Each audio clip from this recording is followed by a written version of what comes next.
What is up, family? Imagine buying your dream home only to find out that somebody done moved in your house without your permission. And guess what? The law's on their side. It sounds crazy, I know, right? Welcome to the bizarre world of squatters' rights. Let's break it down, how we got here, what's really going on, and what's being done about it.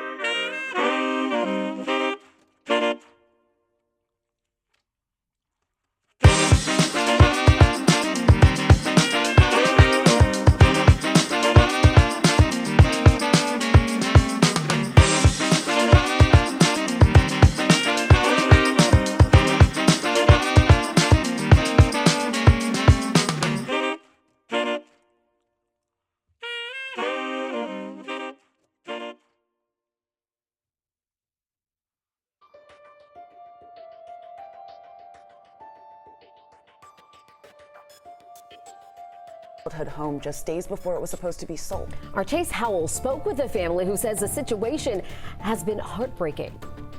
We throwing a party. You know what time it is. From inviting people on Facebook to pool parties to posting videos on social media from inside this $500,000 home. One family says squatters have taken over. It is a nightmare. These videos and advertisements are so far-reaching that we received a call this morning from someone in Florida that said, hey, seen your dad's property. Turned himself in after his probation officer was tipped off about this squatting incident. Now, the violations are related to a Greene County case where he was charged with providing Georgia prison inmates with contraband. I'm happy. I am so happy that he is behind bars. In less than 24 hours after my report about alleged squatters in this DeKalb County home, Dontarius Isaac, one of those squatters, turned himself into DeKalb County Police custody Friday afternoon. Before heading into court, convicted squatter Brian Rodriguez didn't have as much to say heading into Queens criminal court Friday morning. As when we first captured him on camera 1 year ago. Call the police again. In a squatter standoff in Flushing, Queens. Prosecutors say Rodriguez broke into Adele Andaloro's home, changed the locks, and refused to leave. Plus, he rented out rooms in her home to other people. So Adele, you're getting arrested right now? I'm being arrested. For what?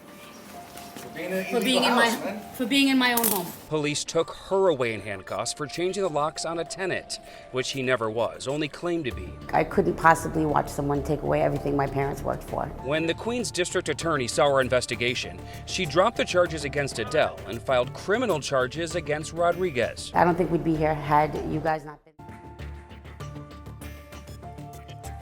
So what exactly is a squatter? A squatter is someone who occupies a property they don't legally own, rent, or have permission to live in. This often happens when a home is vacant for a period of time due to foreclosure, renovation, or long-term absence by the owner. Stephen Brill was excited to sell this Tinley Park home that he purchased and renovated earlier this year. I put the house on the market Monday evening, and then yesterday at 4 p.m. an agent went to go show the house for a showing. During that showing, he says the real estate agent discovered the lockbox had been broken and a family of 4 with 2 dogs was living inside. The property owner says he showed up with police that same day. He says someone came outside and showed police this lease, claiming they paid a deposit and had a right to be there. Because of this lease, police did not remove the family and referred the property owner to the eviction courts. I thought for sure that they would remove the people from the house, but they didn't. In the end, they're still there. In a statement to the ABC 7i team, a spokesperson for the Tinley Park Police Department told us in part, quote, though the lease is most likely invalid, that is not the officer's responsibility to determine. Evictions are a civil matter. Listen, so this is where it gets complicated.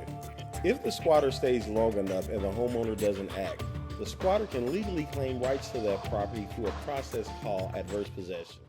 Many homeowners are shocked to learn that removing squatters isn't as simple as calling the police. In many states, once a squatter establishes residency, receives mail, turns on utilities, or stays a certain amount of days, they gain legal protections. Friends, what should a property owner do when squatters take over their property? You want to stay calm and protect yourself legally. Cover your back. Verify that there are, in fact, unauthorized occupants. You want to gather all your documents for proof of ownership. Contact law enforcement. Consult a real estate attorney, and you want to begin the legal removal process. Once that process is done, you want to make sure you go in and secure your property. So, my friends, if you don't take away anything else, I need you to understand that the most effective response for a property owner is to act quickly, document everything, involve law enforcement when appropriate, and use the legal system to regain possession. Waiting too long or taking things into your own hands, they can make the situation worse and can cost you a lot of money. So use these steps, do what you got to do, regain property back, get those folks out.